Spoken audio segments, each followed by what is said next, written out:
The divine puts on an appearance of humanity, assumes the outward human nature, in order to tread the path and show it to human beings, but does not cease to be the divine, says Sri Aurobindo about the mother. And says the master further, the mother was inwardly above the human, even in childhood. The mother's ancestors had settled down in France, coming from the Middle East. But such accounts of background would hardly explain her personality. As she said later, I belong to no nation, no civilization, no society, no race, but to the divine. I give obedience to no master, no ruler, no law, no social convention, but to the divine. Extraordinary in consciousness. She was often in a yogic pose at the age of 4. In the woods of Fontainebleau, amid trees 2,000 years old, she used to pass into trances. Between the age 11 and 13, a series of psychic and spiritual experiences revealed to her not only the existence of God, but man's possibility of uniting with him, of realizing him integrally, of manifesting him upon earth.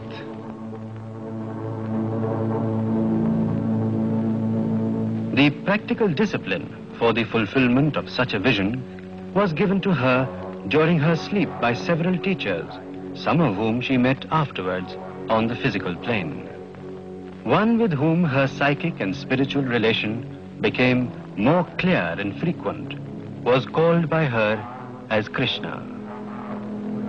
It was when she met Sri Aurobindo that she knew who the Krishna of her vision was. But several years were to intervene between her meeting the master in vision and meeting him in person. Out to explore the horizon of mysticism, the mother spent some years in Algeria with Monsieur and Madame Theon, adept occultists. A moment of this period has been caught by the mother in one of her paintings. 1910, the year Sri Aurobindo came over to Pondicherry, was also the year when the mother heard of him. In 1914, the mother's urge to visit Pondicherry was fulfilled. While 2 miles off the Pondicherry shore, she knew that she was entering the aura of Sri Aurobindo. It was on the 29th of March that the mother met Sri Aurobindo. She wrote in her diary, "It matters not if there are hundreds of beings plunged in the densest ignorance. He whom we saw yesterday is on earth. His presence is enough to prove that a day will come when darkness shall be transformed into light, when thy reign shall be indeed established upon earth." That day, the mother realized what she expressed much later with the words, "Without him I exist not. Without me, he is unmanifest." The mother left India after about a year's stay, but only physically, never in spirit. She spent a period of 5 years in Japan, engrossed in her spiritual preparation for her return to India to work with Sri Aurobindo. Her communication with the Supreme was growing ever more intimate, and the vision of her mission on earth more and more concrete. She was back at Pondicherry on the 24th of April, 1920. It is with her arrival that the ashram began taking shape. As the older ashramites recollect, it is the mother who taught them how to look upon Sri Aurobindo, the Guru. On the 24th of November 1926, Sri Aurobindo achieved the Siddhi of the overmind, the highest divine consciousness hitherto realized, paving the way for the descent of the supermind. he withdrew into seclusion for concentrated work, entrusting the mother with the disciples and the ashram.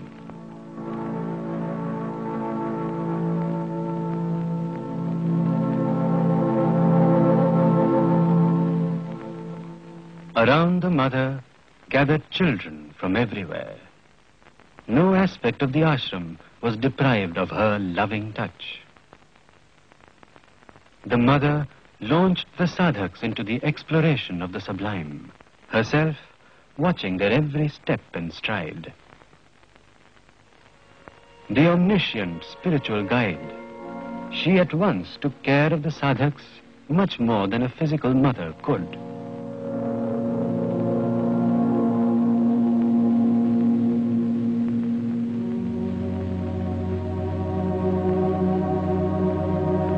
The day in the ashram began with the mother's darshan.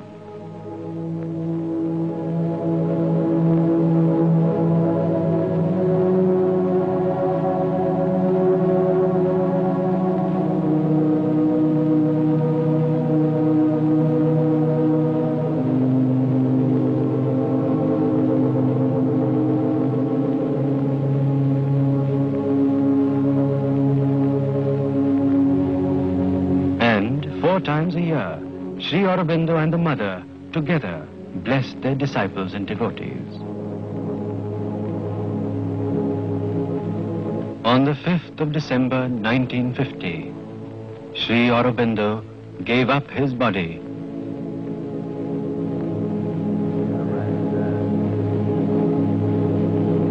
In the words of the mother, in an act of supreme unselfishness, renouncing the realization of his body to hasten the hour of the collective realization. Surely, if the earth were more responsive, this would not have been necessary. With incredible calm and compassion, the mother continued the master's spiritual work of immeasurable magnitude, without slackening her attention on the physical organization of the ashram and the personal problems of the sadhaks.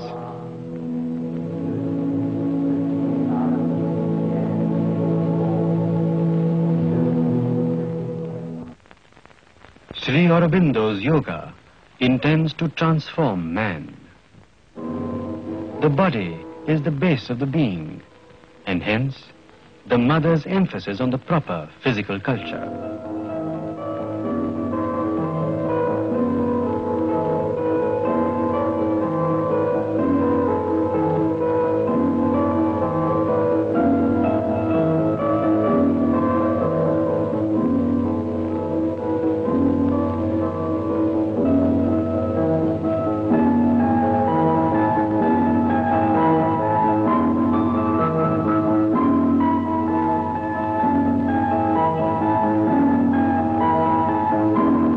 The mother reminds us. Sri Aurobindo came to tell us one need not leave the earth to find the truth. One need not leave the life to find his soul. One need not abandon the world or have only limited beliefs to enter into relation with the divine. The divine is everywhere, in everything, and if he is hidden, it is because we do not take the trouble to discover him.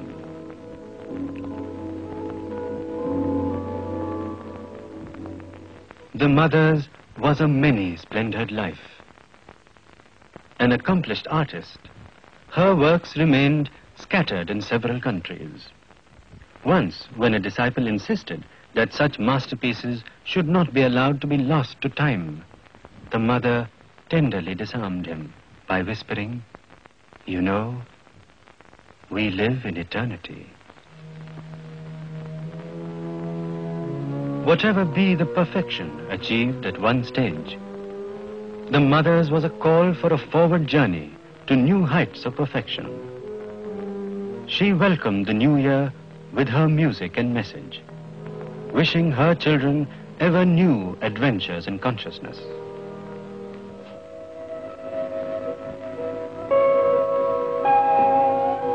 All All the works done in the ashram are the mother's, said Sri Aurobindo.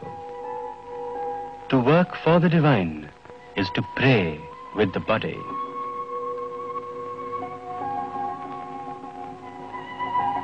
The mother says, all work must be play, but a divine play, played for the divine, with the divine. To work for the divine is very good. It is delight. But to work with the divine is a felicity infinitely deeper and sweeter still.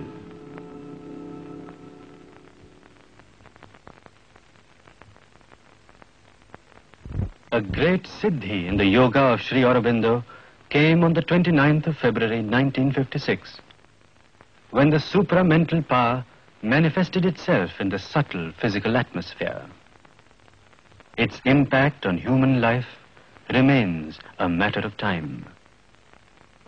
More and more people came to her, but she had time and patience for all. Her will was puissant on their nature's acts. Her heart's inexhaustible sweetness lured their hearts. A being they loved whose bounds exceeded theirs. Her measure they could not reach, but bore her touch, answering with the flower's answer to the sun. They gave themselves to her and asked no more. Some turned to her against their nature's bent, divided between wonder and revolt, drawn by her charm and mastered by her will, possessed by her striving to possess, impatient subjects, their tired, longing hearts, hugging the bonds close of which they most complained, murmured at a yoke they would have wept to lose, the splendid yoke of her beauty and her love. Others pursued her with life's blind desires, and claiming all of her as their lonely own, hastened to engross her sweetness meant for all. Although she leaned down to their littleness, covering their lives with her strong, passionate hands, and knew by sympathy their needs and wants, and dived in the shallow wave depths of their lives, and met and shared their heartbeats of grief and joy, and bent to heal their sorrow and their pride, lavishing the might that was hers on her lone peak, to lift to it their aspirations' cry. And though she drew their souls into her vast, and surrounded with the silence of her deeps, and held as the great mother holds her own, only her earthly surface bore their charge, and mixed its fire with their mortality. Her greater self lived sole, unclaimed, within.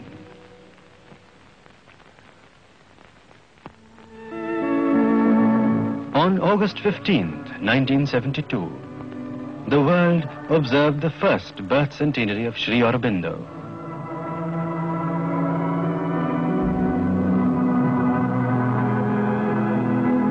One step more towards eternity was the mother's message.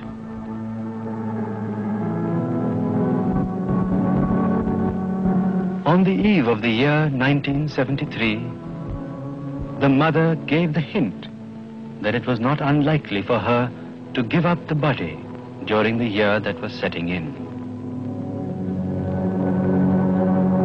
The devotees had their last collective darshan of the mother on August 15th, 1973.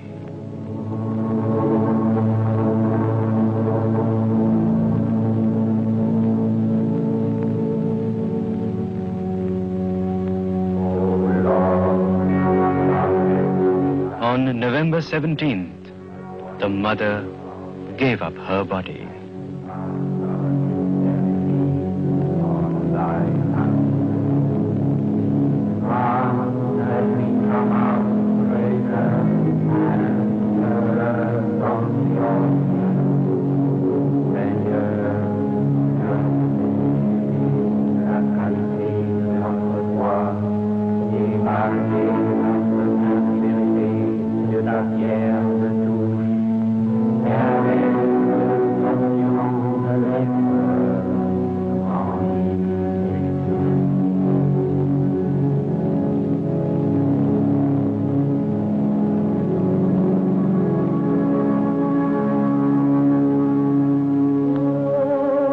Sweet Mother, your physical body belonged to the old creation because you wanted to be one with your children. You wanted this body to uphold the new body you were building upon it, and it gave you the service you asked of it. You will come with your new body. Your children's, the world's call and aspiration, love and consecration are laid at your feet in gratitude.